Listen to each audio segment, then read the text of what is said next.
Thank you, Bettina, and good morning, everyone. I'm very pleased to see some familiar faces in the audience, and I really consider this a privilege to be here today to speak with you and learn all that you are doing and have done, and then perhaps to share with you some of the efforts that we've made at the IAEA recently to try to promote the work that you are doing, and in so doing accelerate technology collaboration and hopefully innovation worldwide.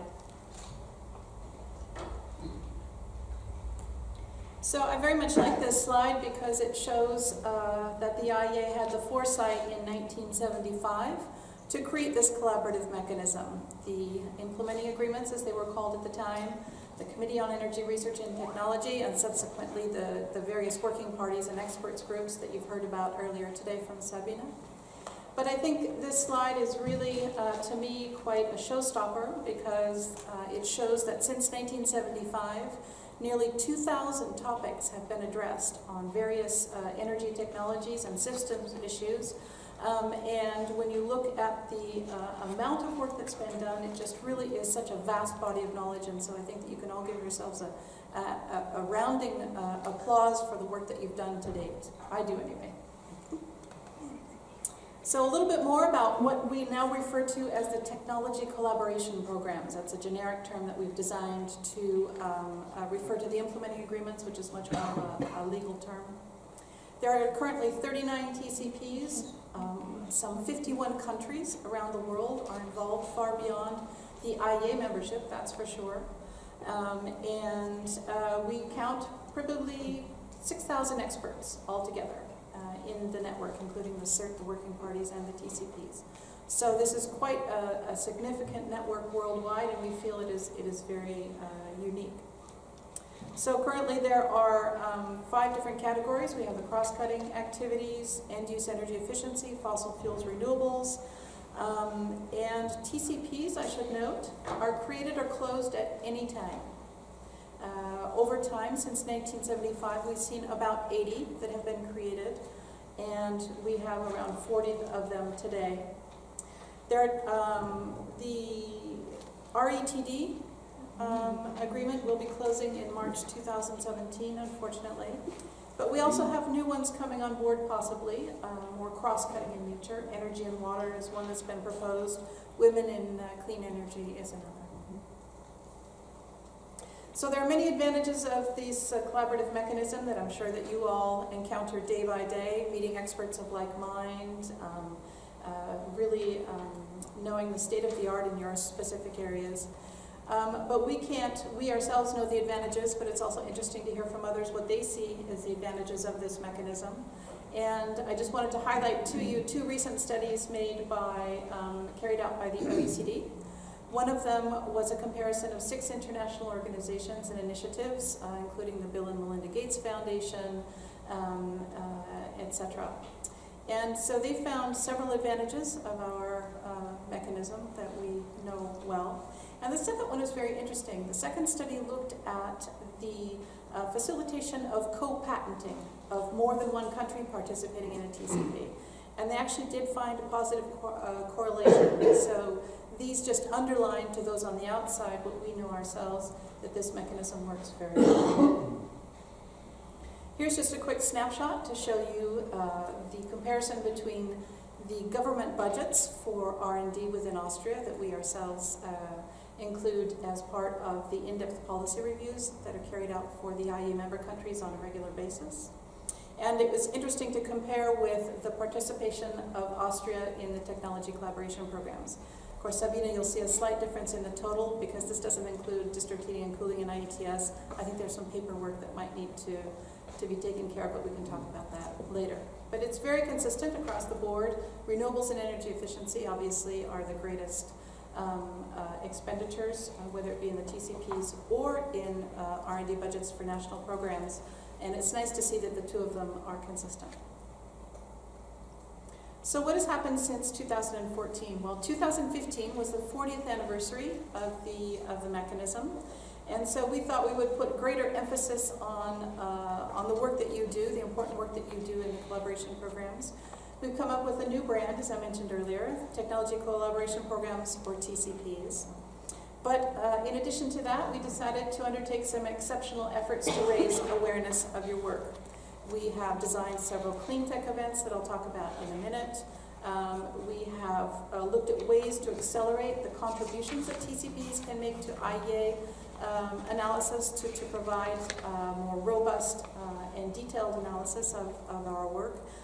Feeds into work such as the energy technology perspectives, our technology roadmaps, and some of our market analysis like the medium-term market report on energy efficiency or renewables.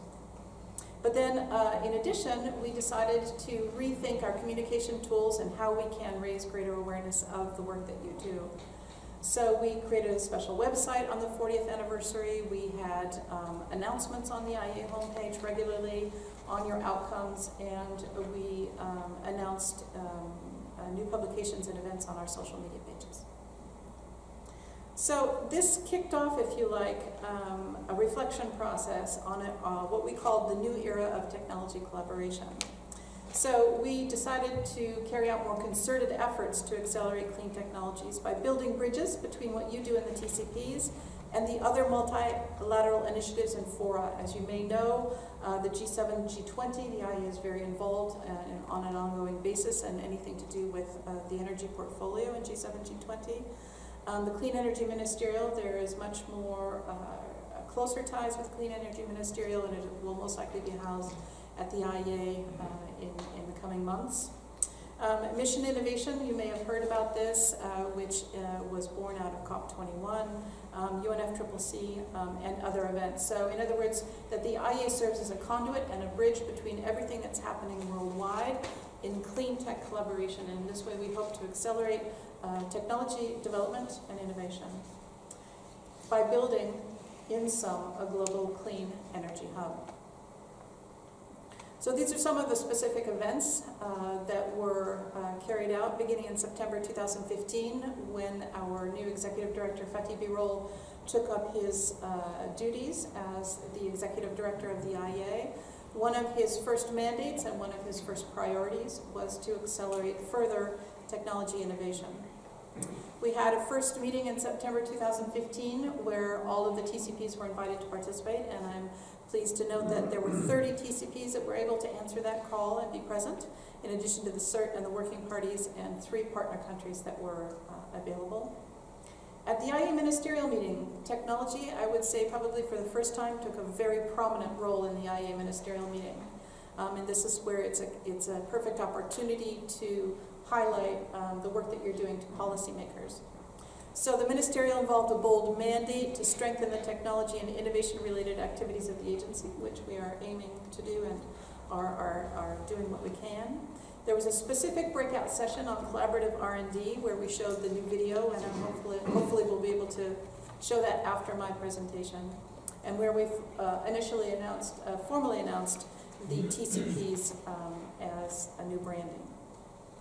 In COP21, which thankfully was held in Paris, we had a specific event designed to accelerate innovation through multilateral energy technology collaboration, and 3 TCPs were able to come and speak to that event, so they were there present at COP thanks to our links to COP21.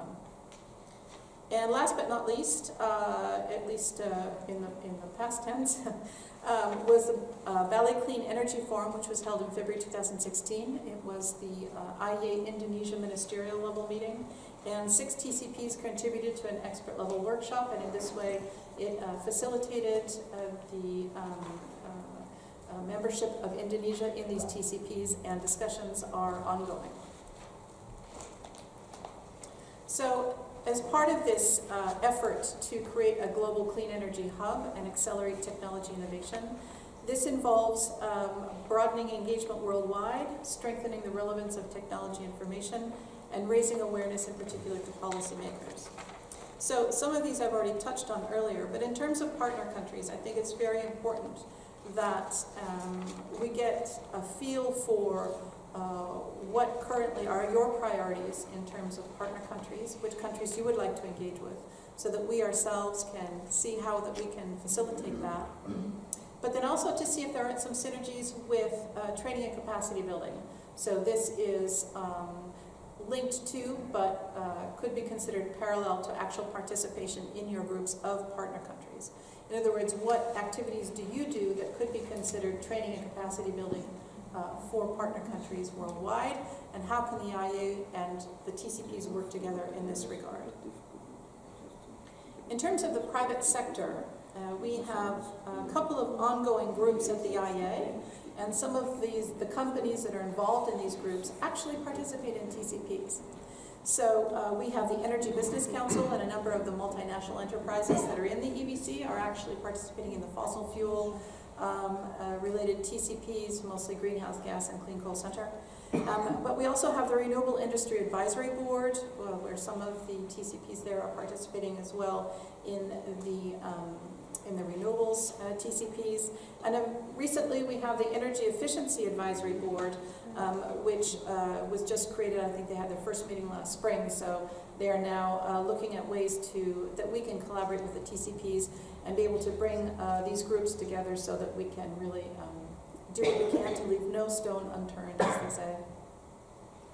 So, as I mentioned earlier, strengthening relevance of technology information by the contributions to IAEA analysis and raising awareness, in particular to policymakers. This is just a snapshot of the partner country and private sector participation. By and large, TCPs to date are government-led. They represent the contracting parties per se, which means they represent the government. But we do have an increasing number of sponsors, which means that they are the private sector representing the private sector, around 8%. And the majority of these participations are in the Greenhouse Gas TCP and Clean Coal Center TCPs. And most of the sponsor entities are located in the United States and amongst partner countries within China. Most of them, I would say, refer to industry associations, photovoltaic industry association, etc., and industry associations, MNEs, consultancies, but also universities. In some cases, it's useful for a university to participate in their own right because government participation isn't possible. And if you look at the breakdown by world region, obviously the participations are largely representative of IAEA member countries, but we have an increasing number of partner countries as well, around 16% for the moment. And more importantly, regional and international organizations. We have RICRI and ECOWAS, OPEC participates in TCPs. So, and in this regard, I would say that the renewable TCPs really are leading the way. If you look at the Solar PACES TCP, it's quite significant. They have pretty much half of their membership represents partner countries. This is just a quick overview to see the developments in participations in the last 20 years, and the position of Austria, which is about ranking 17th overall, but that is well ahead of several other IAEA member countries, probably with more significant R&D budgets. So Austria clearly has understood the important role of international collaboration, and they take advantage. So this is just a quick snapshot of the recent TCP inputs to IAEA analysis and activities. And if you would like to have the full list or would like to put something forward, please let us know by going to the IAEA forum, www.iea.org/TCP/forum. So I have been in touch with some of you in the last year or so about our compendium publication that usually comes out once every 2 years. And this publication is very interesting because it answers the questions of policymakers. Well, what really are these TCPs all about? And can you give me in one page what their most significant outcome has been in recent months? So that's what this publication aims to answer. So you'll find inside one page for each of the TCPs. It was first publicly made available at the Clean Energy Ministerial in San Francisco in June 2016.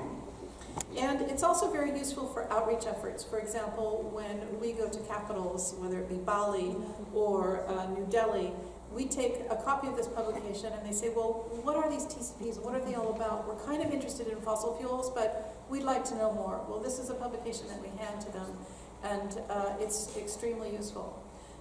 So the information that you provide in this publication is useful. it is made available to policymakers, and I cannot underline more to you the importance of making sure that what is in that publication represents what you feel is your most significant outcome. So just a little bit about the CERT and their recent strategic priorities and upcoming discussions. The CERT is the Committee on Energy Research and Technology, which oversees all of the technology collaboration programs and the working parties and the experts groups. The CERT, of course, reports to the governing board, which is the highest body of the IEA. So recently, the CERT is discussing a revision of the IEA medium-term energy R&D strategy for the next 5-year term. I'll discuss a little bit more about that in a minute.